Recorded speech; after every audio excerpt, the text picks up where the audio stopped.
اللہ الرحمن الرحیم وَلَقَدْ نَصَرَكُمُ اللَّهُ بِبَدْرٍ وَأَنْتُمْ أَذِلَّةٌ صدق اللہ العظیم۔ رمضان المبارک سن 2 ہجری میں غزوہ بدر واقع ہوا۔ یہ غزوہ اسلام کا سب سے پہلا غزوہ تھا۔ یہ اسلام کی عزت و شوکت کی ابتدا اور کفر و شرک کی ذلت و رسوائی اسی غزوے سے ہوئی تھی۔ اللہ رب العزت کی رحمت سے اسلام کے بلا ظاہری اور مادی اسباب کے محض غیب سے قوت حاصل ہوئی اور کفر و شرک کے سر پر ایسی کاری ضرب پڑی کہ ان کے دماغ کی ہڈی چور چور ہو گئی۔ اسی غزوے میں اللہ تعالیٰ نے قلت کو کثرت پر، صداقت کو طاقت پر، مصطفیٰ کی نبوت کو ابو جہل کی جہالت پر، حق کو باطل پر، توحید کو شرک پر غالب کر کے دکھایا۔ اسی دن کو یوم الفرقان بھی کہا جاتا ہے کہ اللہ رب العزت نے حق کو باطل پر اور توحید کو شرک میں اسی دن کے اندر فتح عطا فرمائی تھی۔ اس مارکے کی ایک عجیب بات یہ ہے کہ اس مارکے کے اندر اپنے ہی عزیز و قریب کے سامنے سب کھڑے ہو گئے تھے، تمام رشتے ناطے ختم ہو گئے تھے، صرف اسلام اور کفر یہ 2 بنیادی مسئلے۔ اسی کے اندر حضرت حمزہ کے مقابل میں ان کا بھائی آیا تھا، حضرت ابوبکر کے مقابلے میں ان کا بیٹا، حضرت علی رضی اللہ تعالیٰ کے مقابلے میں ان کے بھائی، حضرت عمر کے مقابلے میں ان کے ماموں، اسی طرح تمام اصحاب کے سامنے ان کے ہی رشتہ دار تھے۔ اس غزوہ بدر کا پس منظر کچھ اس طرح ہے کہ مکے کے اندر پیغمبر کائنات صلی اللہ علیہ وآلہ وسلم اور صحابہ اکرام کے اوپر بے پناہ ظلم و ستم ڈھائے گئے، ان کو مکے سے نکلنے پر مجبور کر دیا گیا، وہ مدینہ ہجرت کر گئے، لیکن قریش باز نہ آئے۔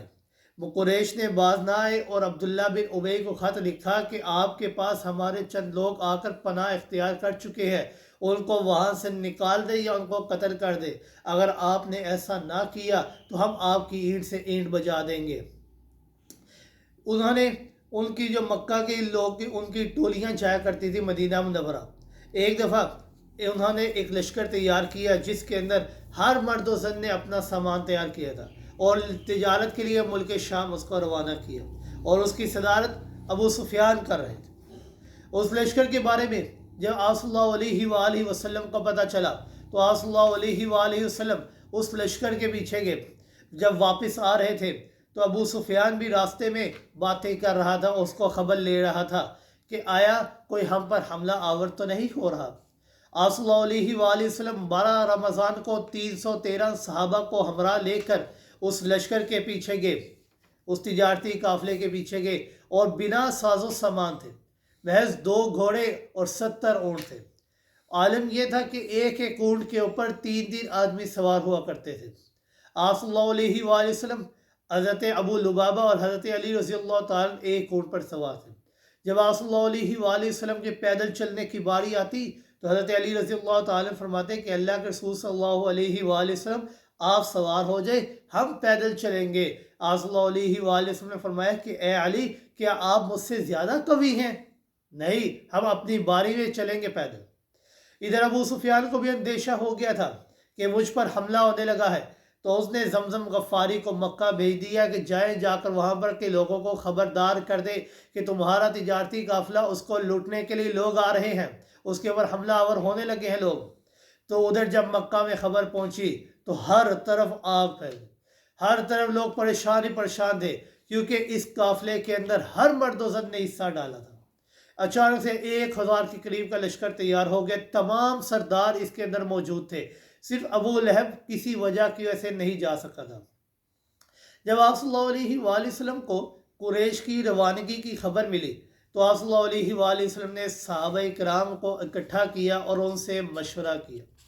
حضرت عمر فاروق رضی اللہ تعالیٰ اور حضرت سیدنا صدیق اکبر رضی اللہ تعالیٰ نے نہایت ہی خوبصورتی کے ساتھ اظہار جانثاری فرمائے۔ حضرت مقداد کھڑے ہوئے اور فرمانے لگے، اللہ کے رسول صلی اللہ علیہ وآلہ وسلم، آپ جس کام کا ہمیں حکم دیں گے اب ہم اس کو سر انجام دیں گے، ہم بنی اسرائیل کی طرح نہیں ہے۔ نبی کریم صلی اللہ علیہ وآلہ وسلم نے اور مشورہ مانگا۔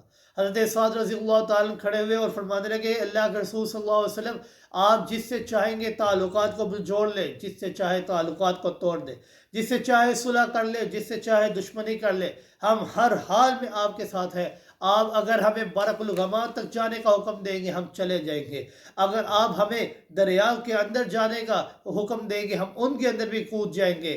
تمام صحابہ کرام نے آپ صلی اللہ علیہ وآلہ وسلم سے یہی فرمایا کہ ہم بنی اسرائیل کی طرح نہیں ہیں، ہم آپ کے ساتھ ہیں، ہم ان کی طرح آپ کو کبھی نہیں کہیں گے جو انہوں نے حضرت موسیٰ علیہ السلام سے کہا تھا، ہم آپ کے ساتھ ہیں، آپ جو کہیں گے ہم کریں گے۔ آپ صلی اللہ علیہ وآلہ وسلم ان کی یہ بات سن کر بڑے خوش ہوئے۔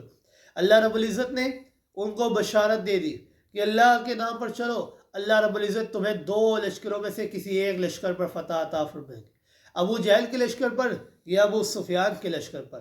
اللہ رب العزت نے قرآن مجید کے اندر ارشاد فرمایا وَإِذْ يَعِدُكُمُ اللَّهُ إِحْدَى الطَّائِفَتَيْنِ کہ 2 میں سے ایک کے اوپر اللہ رب العزت تمہیں فتح عطا فرمائیں گے۔ مسلمان تو یہ چاہتے تھے کہ ابو سفیان کے لشکر کے اوپر انہیں فتح حاصل ہو جائے کیونکہ اس میں جنگ نہیں لڑنی پڑنی، لیکن اللہ رب العزت کی منشا اور چاہت کچھ اور تھی۔ اللہ رب العزت اس دن توحید کو شرک کے اوپر ثابت کرنا چاہتے تھے، حق کو شرک اور باطل کے اوپر ظاہر کرنا چاہتے تھے، یحق الحق ویبطل الباطل، اور باطل کو برباد کر دینا چاہتے تھے۔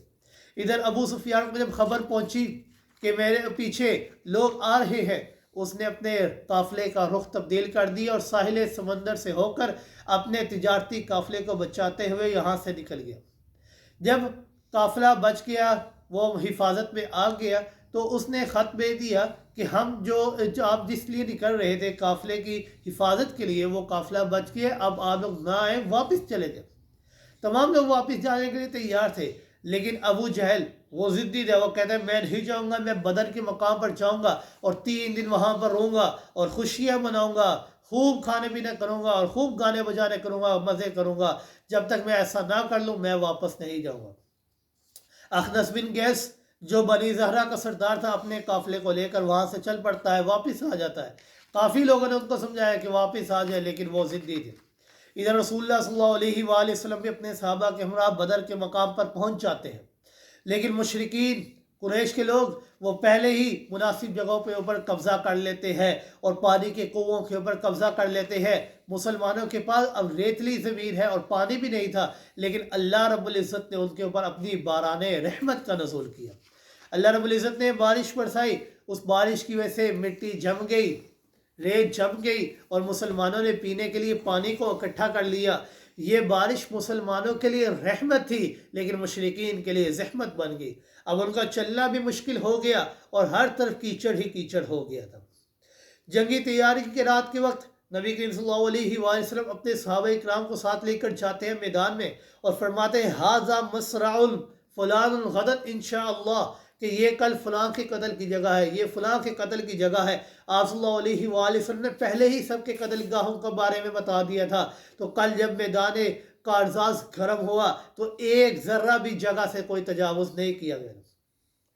حضرت سعد رضی اللہ تعالیٰ کے مشورے سے آپ صلی اللہ علیہ وآلہ وسلم نے ایک ٹیلے پر ایک کوٹھری بنائی تاکہ میدان کارزار کا معائنہ کر سکے۔ وہاں سے پورا میدان بدر نظر آ رہا تھا۔ ساری رات آپ صلی اللہ علیہ وآلہ وسلم اللہ رب العزت کے سامنے آہوزاری کرتے رہے، اللہ رب العزت کے سامنے دعائیں کرتے رہے۔ سیدنا صدیق اکبر رضی اللہ تعالیٰ پہرا دیتے رہے۔ اس موقع پر شیطان نے مسلمانوں کے دلوں کے اندر وسوسہ ڈالنا چاہا۔ مسلمانوں کے دلوں کے اندر ایک طویل کے اندر ایک فکر اور پریشانی پیدا ہوئی کہ مشرکین وہ اچھی جگہوں کے اوپر، مناسب جگہوں کے اوپر قبضہ کر چکے ہیں، پانی کی زیادتی بھی ان کے پاس ہے، ہمارے پاس پانی کی کمی بھی ہے، لیکن اللہ رب العزت نے مسلمانوں کے اوپر ایک خاص قسم کی نیند مسلط کر دی۔ حضرت علی رضی اللہ تعالیٰ فرماتے ہیں کہ وہ ایسی نیند تھی کہ جو نہیں بھی سونا چاہتا تھا وہ بھی سو گیا۔ آپ صلی اللہ علیہ وآلہ وسلم نے صحابہ اکرام کو بیدار کیا، ان کو خوشخبری دی کہ اللہ ہماری مدد فرمائیں گے۔ حضرت سفیان ثوری فرماتے ہیں کہ عبداللہ بن عباس رضی اللہ تعالیٰ سے نقل کرتے ہوئے کہ جنگ کے موقع پر نیند کا آ جانا یہ امن اور اطمینان کی علامت ہے، اور نماز کے موقع پر نیند کا آ جانا یہ شیطان کی طرف سے ہوتا ہے۔ اللہ تعالیٰ کی بہت بڑی نعمت تھی، اور صبح کے وقت رسول اللہ صلی اللہ علیہ وآلہ وسلم نے ایک درخت کے سائے کے نیچے نماز فجر ادا فرمائی اور صحابہ اکرام کی صفیں بنانا شروع کر دی۔ 17 رمضان مبارک جمعے کا دن تھا، صفوں کو درست شروع کرنا کر دیا۔ ایک صحابی کا واقعہ ہے کہ نبی کریم صلی اللہ علیہ وآلہ وسلم جب صفوں کو درست فرما رہے تھے تو ایک صحابی حضرت سواد بن غزیہ سب سے تھوڑا سا آگے بڑھے ہوئے تھے۔ آپ صلی اللہ علیہ وسلم بطور تلطف نرمی کے انہیں ایک کوچہ دیا اور اسے کہا کہ آپ صف کو سیدھا کریں۔ حضرت سواد نے رسول اللہ صلی اللہ علیہ وآلہ وسلم سے فرمایا کہ اللہ کے رسول صلی اللہ علیہ وآلہ وسلم، آپ کی وجہ سے مجھے تکلیف ہوئی ہے، میں آپ سے بدلہ لینا چاہتا ہوں۔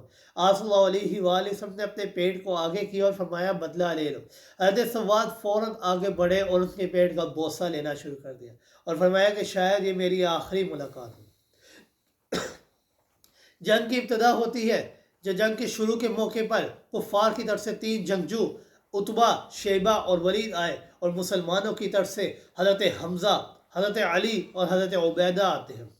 جنگ شروع ہوتی ہے اور تینوں کفار قتل کیے جاتے ہیں اور حضرت عبیدہ تھوڑے سے زخمی ہو جاتے ہیں۔ ادھر اللہ کا دشمن ابو جہل بھی دعائیں کر رہا ہے اور اللہ کے محبوب جناب محمد الرسول اللہ صلی اللہ علیہ وآلہ وسلم بھی دعائیں کر رہے ہیں۔ رسول اللہ صلی اللہ علیہ وآلہ وسلم دعا کرتے ہیں کہ اللہ اپنے وعدے کو پورا فرما۔ اے اللہ، اگر یہ جماعت ہلاک ہو گئی تو پورے کرۂ ارض پہ اوپر تیرا نام لینے والا کوئی نہیں ہوگا، یا حیو یا قیوم کا ورد کرنے والا کوئی نہیں ہوگا۔ تو اللہ رب العزت نے فتح کی مبارک دیتے ہیں فرمایا اِذْ تَسْتَغِیثُونَ رَبَّکُمْ فَاسْتَجَابَ لَکُمْ أَنِّی مُمِدُّکُمْ بِأَلْفٍ مِّنَ الْمَلَائِکَةِ مُرْدِفِینَ، کہ یاد کرو اس وقت کو جب اللہ نے تمہاری دعاؤں کو قبول کیا، 1000 فرشتوں سے بھی اللہ نے تمہاری مدد کی جو یکے بعد دیگرے تمہارے پیچھے آ رہے تھے اور تمہارے لیے خوشخبری دی، یہ اس لیے کہ تاکہ مسلمان اطمینان میں آ جائے۔ نبی کی صلی اللہ علیہ وآلہ وسلم باہر نکلے اور زبان مبارک کے اوپر یہ کلمات تھے، سَيُهْزَمُ الْجَمْعُ وَيُوَلُّونَ الدُّبُرَ، ان قریب یہ جماعت شکست کھا جائے گی اور پیٹ پھیر کر بھاگ جائے گی۔ اس کے بعد صحابہ اکرام کو جہاد کی ترغیب دی، اور دوسری طرف عتبہ، شیبہ اور ولید کے قتل کے بعد ابو جہل بھی اللہ سے دعا کر رہا ہے کہ اللہ ہم میں سے جو کرامتوں کو توڑنے والا ہے، غیر معروف امور کا مرتکب ہے، اس کو ہلاک کر دے۔ ہم میں سے جو تیرے نزدیک محبوب اور پسندیدہ ہے، اس کو فتح عطا فرما دے۔ اس جنگ کے موقع پر مسلمانوں کو اللہ رب العزت نے فتح عطا فرمائی تھی، لیکن اس جنگ کے موقع پر حضرت عبد الرحمن بن عوف فرماتے ہیں کہ میں صف کے اندر کھڑا تھا کہ اچانک میرے دائیں اور بائیں 2 چھوٹے بچے حضرت معاذ اور حضرت معوذ آ گئے۔ ان دونوں نے میرے سے پوچھا کہ ابو جہل کون ہے جو ہمارے رسول کو گالیاں دیا کرتا ہے؟ اتنے میں ابو جہل باہر نکلتا ہے، میں اشارہ کرتا ہوں کہ وہ ہے ابو جہل۔ پلک جھپکتے وہ دونوں بچے ابو جہل کے اوپر حملہ آور ہو جاتے ہیں اور اس کا کام تمام کر دیتے ہیں۔ فتح کے بعد ابو جہل کو تلاش کیا جاتا ہے تو اس کے اندر ابھی زندگی کی چند رمقیں باقی تھی۔ حضرت ابن مسعود رضی اللہ تعالیٰ اس کا سر کاٹنے لگتے ہیں تو وہ کہتا ہے کہ میرا سر یہاں شانوں سے کاٹنا، تو اور جا کر محمد سے کہنا کہ آج میرے دل میں پہلے کی نسبت زیادہ عداوت اور بغض آ گئی ہے۔ حضرت ابن مسعود رضی اللہ تعالیٰ نے اس کا سر کاٹا، آپ صلی اللہ علیہ وآلہ وسلم کے پاس لے کر گئے، آپ صلی اللہ علیہ وآلہ وسلم کو سارا ماجرا بتلایا، اس کی یہ دعا سکھائی، اس کی یہ بات آپ صلی اللہ علیہ وسلم کو بتائی، تو آپ صلی اللہ علیہ وآلہ وسلم نے فرمایا یہ میرا اور میری امت کا فرعون ہے، اس کا فتنہ اور شر موسیٰ اور اس کے فرعون سے بھی زیادہ ہے، فرعون کے شر سے بھی زیادہ ہے۔ کیوں؟ کیونکہ فرعون نے تو مرتے وقت کلمہ پڑھ لیا تھا، لیکن اس نے مرتے وقت بھی کفر اور تکبر کے کلمات کہے ہیں۔ جنگ کے اختتام کے موقع پر 70 کفار قتل کیے گئے اور 70 کفار قیدی ہو گئے۔ 70 کفاروں کو ایک گندے کنویں کے اندر ڈال کر اوپر مٹی ڈال لی گئی اور جو قیدی تھے ان کو اپنے ساتھ مدینہ لے گئے۔ اس موقع پر آپ صلی اللہ علیہ وسلم 3 دن بدر کے میدان میں رہے اور مدینہ والوں کو خوشخبری سنانے کے لیے حضرت عبد الرحمن بن رواحہ اور زید بن حارثہ کو بھیجا۔ حضرت اسامہ فرماتے ہیں کہ یہ بشارت ہمیں اس وقت ملی تھی، ہمارے کانوں میں اس وقت پہنچی کہ جب ہم رسول اللہ صلی اللہ علیہ وآلہ وسلم کی پیاری بیٹی اور حضرت عثمان رضی اللہ تعالی عنہ کی زوجہ محترمہ حضرت رقیہ کی قبر کے اوپر ابھی مٹی ڈال رہے تھے۔ یہ خبر ہمیں اس وقت پہنچی تھی۔ آپ صلی اللہ علیہ وآلہ وسلم ان 70 کافروں کو قیدی بنا کر مدینہ کی طرف جانے لگتے ہیں تو مقام صفرا پر رکتے ہیں اور کہتے ہیں کہ نضر بن حارث اور عتبہ کو ان کو یہاں پر قتل کر دیا جائے، کیونکہ یہ 2 اسلام کے اور پیغمبر کے بہت بڑے دشمن ہیں۔ عتبہ تو وہ دشمن ہے کہ پیغمبر کائنات صلی اللہ علیہ وسلم ایک موقع پر نماز پڑھ رہے تھے تو نماز پڑھتے ہوئے اس نے سجدے کی حالت میں اونٹ کی اوجری آپ کے اوپر ڈال دی، اور باقی قیدیوں کو قیدی بنا کر مدینہ منورہ لے کر گئے۔ آپ صلی اللہ علیہ وآلہ وسلم نے تمام قیدیوں کے بارے میں صحابہ اکرام کو حکم دیا کہ ان کے ساتھ نرمی والا معاملہ کرنا ہے، اس توصو بالعسارہ خیرہ کہ بہتری والا معاملہ کرنا ہے۔ صحابہ اکرام میں تقسیم کر دیا۔ آپ صلی اللہ علیہ وآلہ وسلم نے ابھی یہ حکم ہی دیا تھا کہ صحابہ اکرام فرماتے ہیں کہ آپ کا حکم تو ہماری سر آنکھوں پہ ہوا کرتا تھا۔ آپ صلی اللہ علیہ وآلہ وسلم کا یہ حکم بھی ہماری سر آنکھوں پر تھا۔ ہم خود کھانا نہیں کھایا کرتے تھے، پہلے ان قیدیوں کو کھانا کھلایا کرتے تھے، اور اگر حالت یہ ہوتی کہ اگر ان قیدیوں سے کھانا بچ جایا کرتا تو ہم کھا لیتے، اگر کھانا نہ بچتا تو ہم کھجوروں پر اکتفا کیا کرتے تھے۔ چند دنوں کے بعد آپ صلی اللہ علیہ وآلہ وسلم نے صحابہ اکرام سے مشورہ کیا کہ ان کے ساتھ کیا کرنا چاہیے، تو حضرت ابوبکر صدیق رضی اللہ تعالیٰ نے فرمایا کہ فدیہ لے کر ان کو آزاد کر دینا چاہیے۔ حضرت عمر فاروق رضی اللہ تعالیٰ عنہ نے فرمایا کہ ان کو ان کے رشتہ داروں کے حوالے کر کے ان کے ہاتھوں قتل کروا دینا چاہیے۔ تو آپ صلی اللہ علیہ وآلہ وسلم نے حضرت ابوبکر صدیق رضی اللہ تعالیٰ عنہ کے مشورے پر عمل کیا، لیکن اللہ رب العزت نے فرمایا ما کان للنبی ان یکون له اسرى حتی یسخن فی الارض، اور کہ اس آپ صلی اللہ علیہ وآلہ وسلم کے لیے یہ بات جائز نہیں ہے کہ وہ جب قیدی ان کے ہاتھ میں لگ جائے، کفار ان کے ہاتھ میں لگ جائے، تو جب تک ان کے خون سے زمین کو ریز نہ کرے، خون ریز نہ کرے، تب تک ان کو چھوڑنا نہیں چاہیے۔ اور یہ بدر کے اندر جو صحابہ اکرام شامل ہوئے تھے ان کے بارے میں رسول اللہ صلی اللہ علیہ وآلہ وسلم نے فرمایا کہ اللہ رب العزت فرماتے ہیں کہ جو بدر میں صحابہ حاضر ہوئے تھے، اللہ رب العزت نے ان کے اوپر جنت کو واجب کر دیا ہے کہ اب تم جو چاہے کرتے رہو، میں اللہ نے تمہارے لیے جنت کو واجب کر دی۔ حضرت جبریل امین آپ صلی اللہ علیہ وآلہ وسلم کے پاس آتے ہیں، فرماتے ہیں کہ رسول اللہ صلی اللہ علیہ وآلہ وسلم کہ جو اصحاب بدر تھے ان کا کیا مقام ہے؟ تو آپ صلی اللہ علیہ وآلہ وسلم نے فرمایا کہ ان کا مقام تمام مسلمانوں سے زیادہ ہے، وہ تمام مسلمانوں سے افضل ہے۔ حضرت جبریل نے فرمایا کہ جو فرشتے حاضر ہوئے تھے ان کا کیا مقام ہے؟ تو آپ صلی اللہ علیہ وآلہ وسلم نے فرمایا کہ وہ فرشتے تمام فرشتوں سے افضل ہے۔ حضرت حارثہ جو اس جنگ بدر میں شہید ہوئے تھے، ان کی والدہ صلی اللہ علیہ وآلہ وسلم کے پاس آئی اور فرمانے لگی کہ اگر تو میرا بیٹا جنت میں ہے تو میں صبر کروں گی، اگر نہیں تو میں اس کے اوپر رہوں گی۔ تو آپ صلی اللہ علیہ وآلہ وسلم نے فرمایا کہ وہ نیری جنت میں نہیں بلکہ جنت الفردوس کے اندر ہے۔ جو صحابی اس جنگ بدر میں شہید ہوئے اللہ نے ان کے اوپر بھی جنتوں کے فیصلے کر دیے، اور جو غازی بنے اللہ نے ان کے اوپر بھی جنتوں کے فیصلے کر دیے تھے۔